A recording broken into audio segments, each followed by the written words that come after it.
US-based employers announced over 60,000 layoffs in March. This was up 25% from the 43,000 cuts we saw in February, according to Challenger and Gray's monthly jobs report. And today we're going to cover not just where the cuts are happening, but why they're happening. I think this is fundamental to making sure that you're in the right lane and you're learning the appropriate skills and solving the problems of tomorrow, not the problems of yesterday.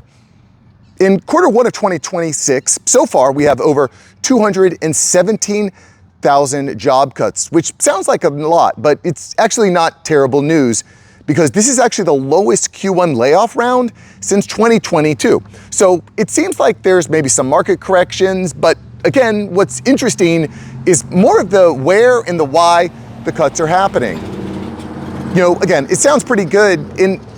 I think it's important to understand because we're just seeing massive disruption. I mean, if you've been subscribed to the channel, you see that AI and other factors are just really impacting the economy as a whole. There's just massive disruption everywhere. And, at least my stance is if you want to be relevant, respected, and financially free in this new world, we need to adapt. We need to find how to solve new problems. It's just a constant level of renewal. I mean, we just saw what's happening in space with the Artemis 2 being flown up. And I was listening to the All In podcast the other day. They're talking about how the moon has aluminum and even gold and all sorts of natural resources. And the cost of transporting is very low. And I'm not going to get into all that today, but we could be on the verge of somewhat of an economic boom for the people that are paying attention and finding new problems to solve, not the old problems, but new problems. Any rate, let's get into where the job cuts are happening. So in tech is where we saw the most cuts during March. We saw over 18,000 cuts. And so far in Q1, we see 52,000 job cuts in big tech. Guys, that's a 40% year over year increase. And last month was primarily driven by Dell. Another thing that's interesting, and we cover this in a video, is Oracle. I'll post a link to the video here. Oracle has announced they plan to lay off somewhere between 30 to 45,000 jobs, but those numbers haven't come in. So if you start to see, if we just look at what's already happened in tech, the layoffs are not over, guys.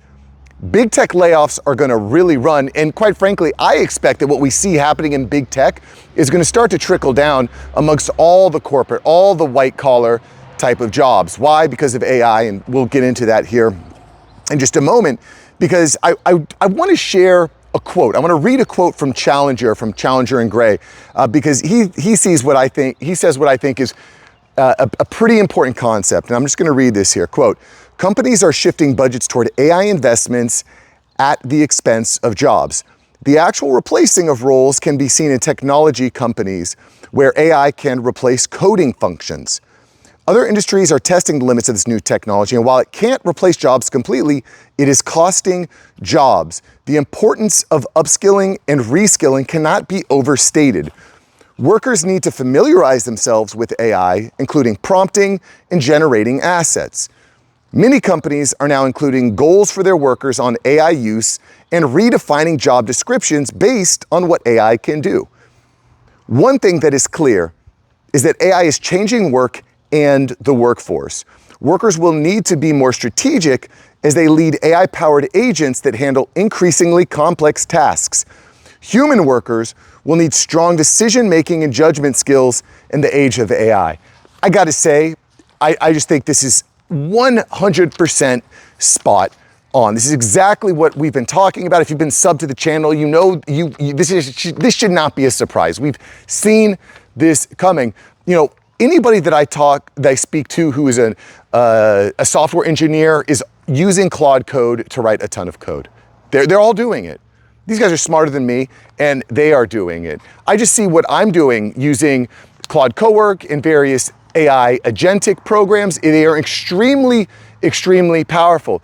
And again, I think at least where it comes for me being in the marketing world, and how can I increase return on ad spend? How can I improve customer acquisition and reduce those customer acquisition costs? How can I improve reach? How can I write better copy? How can I generate more blogs and improve SEO and answer engine optimization? These are all the things that I'm thinking about. And using these tools is like unbelievable. I'm generating all kinds of things from reports to, again, emails, blogs, to creating graphs, to doing executive summaries, to doing background research. And, I'm hosting a workshop just here tomorrow, actually, is the first workshop day. We're covering how to actually build apps with AI, which I'm very excited about. If you want more information, you can click the link below, or you can email mark@marksavantmedia.com. You can email me code word workshop, and I'll hook you up. I'll hook you up with a special discount. Because again, we're living in this AI world, and at least to me, I don't want to fall behind. And I was talking to someone the other day. I just want to share this real quick because I think this is important. What we're seeing with these big companies like Anthropic, for example, OpenAI, is they really want to get people hooked on the products. They want to get people hooked on their software. And the way that they generate cash, at least right now, is based on your token usage. Essentially, how many questions do you ask? How much work is their software doing? And based on the amount of work it's doing, you're going to pay for you're going to pay for that, right? You pay for the token usage. Well, what can happen in the future? What could happen? We don't know this for sure, but what could happen in the future is once they get you and your organization hooked on the tokens, well, then they just increase the cost of the tokens. And by that time, it's going to be really hard for companies and for people to shift. They'd be like, all right, well, I'm already using the tools. It's going to be hard for me to use different tools. So where do I go with this? I think now is the best time to be learning how to use these tools, A, and this is one of the best times, B, to be building with these tools. Why? Well, because the tokens right now are relatively cheap. You can build really fast. You can build a ton of stuff really quickly. You can learn and test different things and find out what works and what doesn't work. You can build standard operating procedures. And it's an inexpensive time to build that. In the future, if you try to build this in 3 months, in 6 months, in 12 months, it could be much more expensive. So in any event, I think now is the right time to be learning. Don't wait. Now is the time, and just start playing. Start playing. If you want to go through a workshop that walks you through everything step by step, you can join the workshop too. But regardless, you definitely want to be working. Okay, so let's get back to where the cuts are happening. So number one was tech. Number two is transportation, and there's been 32,000 cuts this year. It's actually the highest Q1 layoff on record in the sector, which I think is interesting. And there's different reasons why this could be happening. And one of the bigger, we saw UPS have a big layoff in January because they lost the contract with Amazon. So that's certainly part of it. The other part that we're seeing here is that we're in a war. There's a war in Iran happening right now, and you probably saw that at the gas pump. So whenever there's a war, that's going to increase the cost of transportation. So these things are certainly happening. Education is another interesting one. There's been 11,000 cuts during Q1 for education, and that's a 170% increase from Q1 of last year. Wow, 170% increase. And I think this is an interesting one. The Trump administration has been, let's just say, critical on the Department of Education, even going as far as to abolish it. And I'm not going to get into all that today, but I will say that, the reality is that I think some major reforms need to happen there. A, because the amount of administrators in education has completely skyrocketed. When you think of education, you're thinking, oh, that money is going to teachers, but a lot of it is just going to administrative and bureaucratic bloat, which frankly, you need some of it, but at a certain point in all organizations, when the bloat gets too big, you gotta carve it out. And again, by the way, my wife is a teacher, my mom was a teacher, my grandmother was a teacher, so and frankly, I got 2 young kids. We need great teachers. We need to incentivize teachers. If anything, we should be paying teachers more. But, again, you got too much administrative bloat, A, and B, just the results that we're seeing with kids are not great right now. Kids are illiterate to a very, very high degree. So you got to get kids reading again. You got to improve the education. Maybe AI makes it better.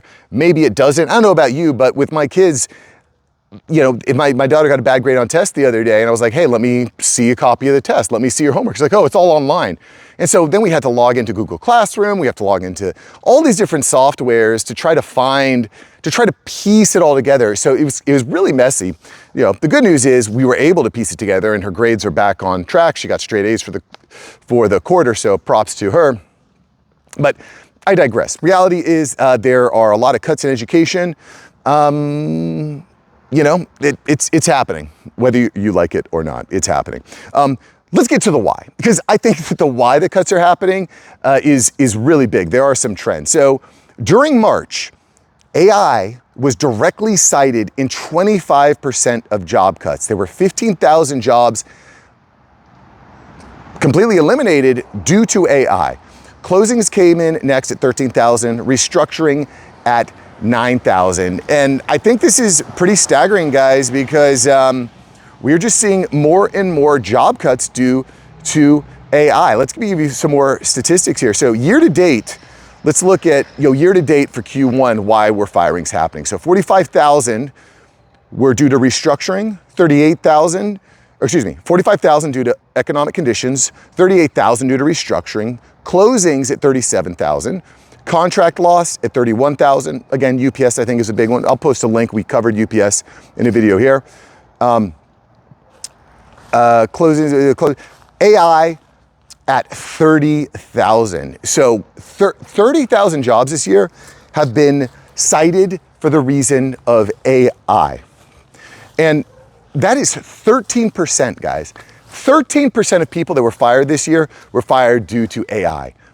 That is a shocking number because that's up from 5% in 2025, up from 3.5% in 2024. So what we're seeing here, I gotta say, I don't understand why so many people just refuse to acknowledge or accept the fact that AI is impacting jobs. I just don't get it. I just don't get it. Maybe you're jaded, maybe you just choose not to believe, maybe it's an ignorance is bliss type of thing, but the reality is AI is impacting jobs. You've got 13% of all job cuts this year directly citing AI. Hiring is, but again, it's not all bad news. Hiring is actually up this month. We're up to 33,000 from 13,000 in February. So we're seeing from just under 13,000 in February. So we're actually seeing a lot of hiring. Where's that hiring happening? It's happening in automotive and it's happening in leisure. Pretty interesting. I just bought a new car recently. I think it's actually not a bad time to buy a car. In leisure, we're going into summer. We're going to see where people are going to want to go on vacations, so on and so forth. It's also worth mentioning, guys, in this AI age, it really kind of starts to feel like you're burning out. I don't know about you, but I feel this pressure right now, just always be on. I was on spring break. You saw the videos from the past week. On spring break, I'm on the beach, and I spent a good 10 to 15 hours just on my laptop. That's not even including time on my smartphone replying to emails and stuff. So it's hard to turn off. And I think that, getting into in-person, leisure-based activities, I think we're gonna see a huge pump there. So anyway, let's kind of land the ship here. Overall, not a bad jobs report from Challenger and Gray, but I think very enlightening, very interesting. We see job cuts are up from February, but overall, the lowest quarter since 2022. Not bad. We do also see that some industries are ramping up in hiring, like we mentioned, automotive, leisure. And we also see AI continuously being cited more and more and more for layoffs, especially in tech. And by the way, I don't think this number is going to slow as these big tech companies continue to churn out employees. Guys, if you enjoyed the video, smash like, smash subscribe. What did I get right? What did I get wrong? You put it there. If you want to join the next workshop, I encourage you to join. It's going to be worth your while. Listen, money back guarantees, all kinds of brilliant things going on there. So you definitely want to join the workshop. And by the way, if you like today's video, you will love yesterday's video where we talk about how Anthropic actually banned OpenClaw, the AI agent framework, open source framework that is taking the internet by storm. Claude basically banned it. If you want to know why or how, you can check out that video right here. All right, boys, I'll see you there. Peace.